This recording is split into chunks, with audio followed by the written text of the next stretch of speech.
কি দিয়া? পৃথিবীতে সবকিছু নিয়ে মতানৈক্য আছে। ধর্ম নিয়ে মতানৈক্য, রাসূল সাল্লাল্লাহু আলাইহি সাল্লামকে নিয়ে মতানৈক্য, এমনকি আল্লাহকে নিয়ে মতানৈক্য, সবকিছু নিয়ে, ইমাম নিয়ে মতানৈক্য, সবকিছু।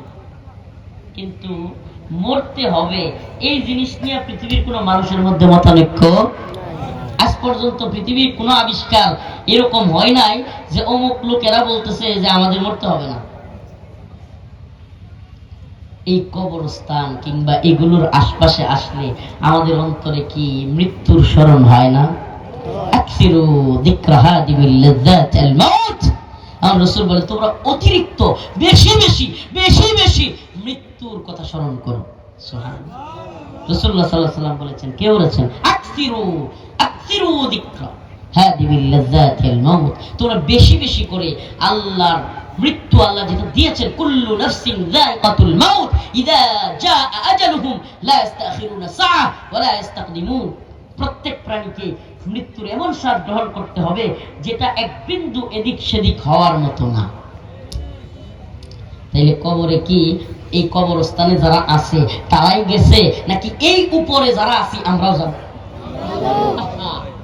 আফসোস লাগে চোখগুলোর দিকে তাকাইলে, মনে হয় যেন বেচাইন, আরে মনে হয় যেন কোনো খবর নাই, কোনো পেরেশানি নাই। আফসোস আমাদের জন্য। নাকি আমরা যাব না? আমরা কেমনে কবরে যাবো? সামনে আইতেছে ইলেকশন, আমি তো নেতা হবো, আমি কি কবরে এখন গেলে চলবো? হুজুর বাপসাবটা এরকম, অনেকে আশাটা এরকম যে হুজুর আমি তো 2041 সাল পর্যন্ত এই অঞ্চলে কমিশনার, চেয়ারম্যান, মেম্বার, এমপি এটাও এবার নিয়োগ করে আছি, হুজুর আমার আপনি কবর বাড়াইতেছে হুজুর। ও প্রিয় ভাই, ও প্রিয় বাবা, আপনি এই মজমা থেকে উঠতে পারবেন কিনা? এমন কত মজমা দেখেছি যে মজমার মধ্যে মানুষ মৃত্যুর কোলে ডলে পড়েছে। আমি আমার বয়ানের লাইফে, আমি ছোট্ট মানুষ, হয়তো এক যুগ ধরে আলোচনা করি, আমি আমার বয়ানের লাইফে একাধিক দিন মঞ্চের মধ্যে, প্যান্ডেলের মধ্যে লোককে মারা যেতে দিচ্ছি। এবার মঞ্চে হঠাৎ করে পিছন থেকে হুজুর হুজুর শরীরটা খারাপ লাগতেছে একজনের, তাড়াতাড়ি মেডিকেলে নিয়ে যান। একটু পরে হুজুর লোকটা মারা গেছে। ইযা জাআ আজালুহুম লা ইস্তাখিরুনা সাআ। যদি বলেন হুজুর আপনার আলোচনাতে একটু ফেসবুকে শুনছি অনেক গরম কথা বলেন, অনেক কিছু নিয়ে কথা বলেন, ভাই রে হয়তো তোমাদেরকে ওই ধরনের কথা আমি বলতে পারবো, অনেক জায়গায় বলিও, কিন্তু এটা মনে রাখবা খায় খাতের জন্য কথা বললে কোনো লাভ নাই। এই উম্মতের যেখানে যখন যেটা আমাদের প্রয়োজন আমরা সেটাই বলবার চেষ্টা করি। একরকম কথা আব্দুল্লাহপুরে যাত্রাবাড়িতে বলেছি, এখন এখানে এসে আরেক রকম কথা বলছি। প্রিয় ভাইয়েরা আমার, সব জায়গায় আমাদের রাজনৈতিক বিশ্লেষণ, জাতীয় আন্তর্জাতিক পরিস্থিতি নিয়ে আলোচনা সব জায়গায় এক হবে না। কেন? কারণ আমাদের প্রত্যেককে মরতে হবে, মাঝে মাঝে মৃত্যুর আলোচনা হওয়া দরকার। আমার রাসূল বলেছেন আকসিরু যিকরা হাদিমিল লাযাতিল মাউত। তোমরা বেশি বেশি মৃত্যুকে স্মরণ করো, বেশি বেশি মৃত্যুকে স্মরণ করো। কেন? কারণ মৃত্যু এমন এক জিনিস যা তোমার পৃথিবীর সমস্ত স্বাদ নষ্ট করে দেবে। আচ্ছা বলেন না, আজকে কত তারিখ? 14 তারিখ। আজকে 14 জানুয়ারি যদি কেউ জানতো যে 12 ফেব্রুয়ারি তার ফাঁসি হবে, এই লোক হাসাহাসি করতো? সত্যি বলবেন, এই লোকের হাসাহাসি থাকতো? 12 ফেব্রুয়ারি কোন লোকের ফাঁসি হবে কিংবা সে মারা যাইতে হবে, তাকে মেরে ফেলা হবে, জানলে তার পরিবারের কেউ হাসতো? প্রিয় ভাইরা আমার, তাইলে আমাদের মনে হয় না যে আমরা 12 ফেব্রুয়ারি পর্যন্ত মনে হইতেছে আমরা বেঁচে থাকবো?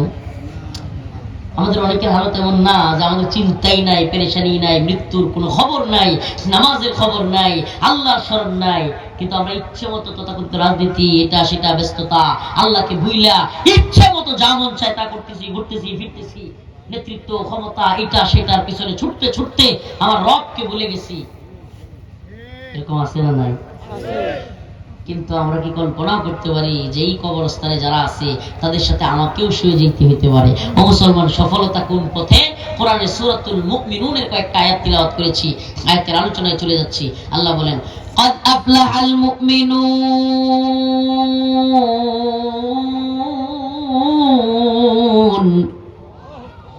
الذين هم في صلاتهم خاشعون والذين هم عن اللغو معرضون আল্লাহ রাব্বুল আলামিন বলেন নিশ্চয়ই মুমিনরা সফল কারা বলেন না কারা قد أفلح المؤمنون নিশ্চয়ই মুমিনরা সফল আমরা মুমিন আমরা ঈমানদার ঠিক কি না আমরা মুমিন তো الذين هم في صلاتهم خاشعون আল্লাহ বলেন সেই মুমিনরা সফল যারা খুশু খুজুর সাথে বিনয়ের সাথে একাগ্র চিত্তে আল্লাহর ভয়ে নামাজ পড়ে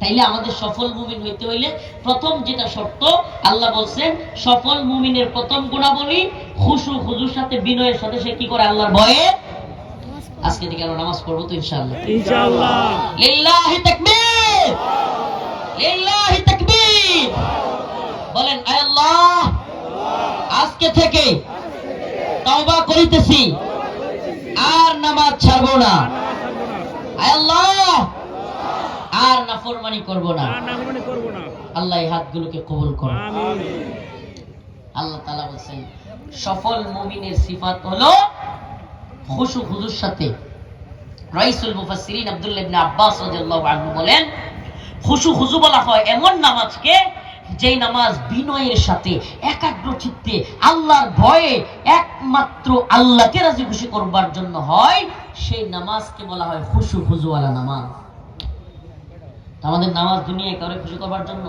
দুনিয়ায় মানুষ আমার নামাজি বলবে এই জন্য না দুনিয়া আমাদেরকে হাজি বলবে এই জন্য হজ করা দুনিয়া আমাদেরকে রোজাদার বলবে এই জন্য রোজা রাখা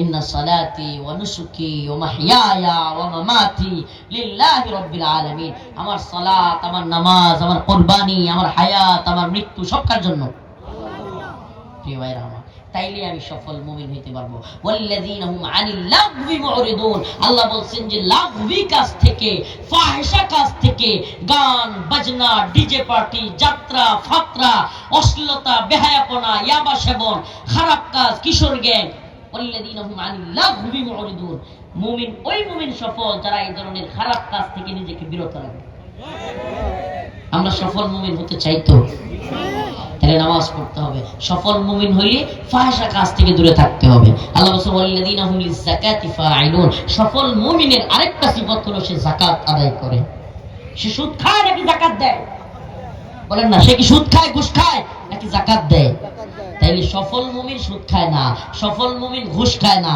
সফল মুমিন তার টাকার যাকাত আদায় করে তার মালের যাকাত আদায় করে আল্লাহ বলেন ওয়াল্লাযীনা হুম লিফুরুজিহিম হাফিজুন সফল মুমিন তারা যারা লজ্জাস্থানকে হেফাজত করে লজ্জাস্থানকে কি করে আর লজ্জাস্থানকে হেফাজতের একমাত্র মাধ্যম ইল্লা আলা আজওয়াজিহিম একমাত্র বৈধ পন্থা হলো বিবাহ করা কি করা এই কথা কয় না কি করা হাইকোর্ট তো আইন করছে নতুন শুনছেন দ্বিতীয় বিয়ে করলে প্রথম স্ত্রীর অনুমতি লাগবে না আচ্ছা এতদিন এখন যারা নাচতেছেন খুশিতে তাইলে বোঝা গেল হাইকোর্টের ভয়ে এতদিন আপনারা বিয়ে করেন নাই দ্বিতীয় বিয়ে কি হাইকোর্টের ভয়ে করেন নাই নাকি গড়ের হাইকোর্টের ভয় আছিল হ্যাঁ শুনেন আল্লাহ তাআলা 4টা পর্যন্ত বিয়ার বৈধতা দিয়েছে হাইকোর্ট কি কইলো সুপ্রিম কোর্ট কি কইলো ইত্তা ঠুনার টাইম আছে আমাদের কা হইছে ফানকিহু মা ক্বাবালাকুম মিনান নিসা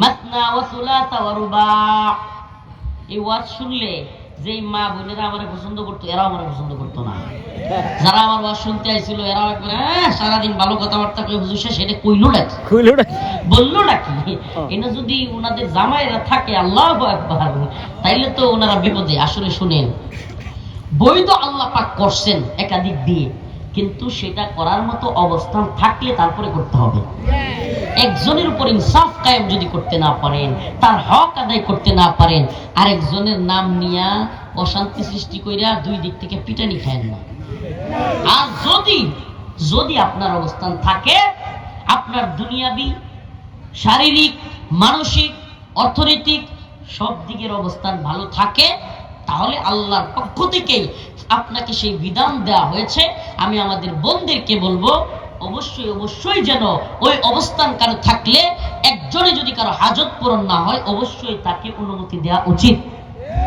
কারণ ওই বোন, যে বোন একজন সে বুঝতেছে আমার স্বামীর হাজত আরো আছে কিন্তু সে অনুমতি দিচ্ছে না, আমি চ্যালেঞ্জ করলাম, হে বোন তুমি আমার প্রতি রাগান্বিত হতে পারো কিন্তু তোমার স্বামীকে তুমি যে দ্বিতীয় বিয়ের অনুমতি দিচ্ছ না, তোমার স্বামী আরেকটা পরকীয়া করবে, তোমার সংসার ঠিকই ভেঙে যাবে। এজন্য তুমি আমার বোন, তুমি আমার প্রতি রাগান্বিত হতে পারো কিন্তু আমি তোমাকে আল্লাহর বিধান শুনিয়ে দিলাম যে হাজত যদি থাকে, অবস্থান যদি থাকে, পূর্ণাঙ্গ হক আদায় করতে পারে তাইলে অবশ্যই অবশ্যই তাকে দ্বিতীয় বিয়ের অনুমতি দেয়া উচিত। আল্লাহর পক্ষ থেকে সে অনুমতি দেয়া। পৃথিবীতে কে অনুমতি দিল কে না দিল মুমিনের সেটা দেখবার সময় নাই। আল্লাহ তাআলা আমাদেরকে বোঝার তৌফিক দান করুন। তাহলে সফল মুমিনের সিফাত চারটা বলছি, কয়টা? প্রথম, সফল মুমিন খুশু খুজুর সাথে ওয়াল্লাযীনা হুম قد أفلح المؤمنون الذين هم في صلاتهم خاشعون। প্রথম সিফাত হলো খুশু খুজুর সাথে নামাজ পড়ে। দুই নাম্বার সিফাত ওয়াল্লাযীনা হুম আনিল লাগবি মুরিদুন, ফাহিশা কাজ থেকে, খারাপ কাজ থেকে, অশ্লীল কাজ থেকে, জিনা, ব্যভিচার, পরকীয়া, নোংরামি থেকে সে বেঁচে থাকে। এরপর ওয়াল্লাযীনা হুম লিযাকাতি ফাইলুন, সে যাকাত আদায় করে, মালের যাকাত আদায় করে, সুদ ঘুষ খায় না। চার নাম্বার ওয়াল্লাযীনা হুম লিফুরুজিহিম হাফিজুন, সে তার লজ্জাস্থানকে হেফাজত করে। সুবহানাল্লাহ বলবেন না? আল্লাহ রাসূল সাল্লাল্লাহু আলাইহি ওয়াসাল্লাম বলেছেন, এই আমার মুখের কথা না, আমার প্রিয় হাবিব আকায়ে নামদার তাজদার মদিনা সরদার দু আলম জনাবে মুহাম্মদুর রাসূলুল্লাহ সাল্লাল্লাহু আলাইহি ওয়াসাল্লাম, যার দুই ঠোঁটের মাঝখান দিয়া জীবনে কোনোদিন মিথ্যা কথা বলে নাই। মক্কার কাফেররা রাসূলকে জাদুকর বলছে, পাগল বলছে, কিন্তু কাফেররা পর্যন্ত আল্লাহর নবীকে কখনো মিথ্যাবাদী বলে না। আমার সেই রাসূল সাল্লাল্লাহু আলাইহি ওয়াসাল্লাম বলেছে যে কেউ যদি আমাকে দুইটা জিনিসের গ্যারান্টি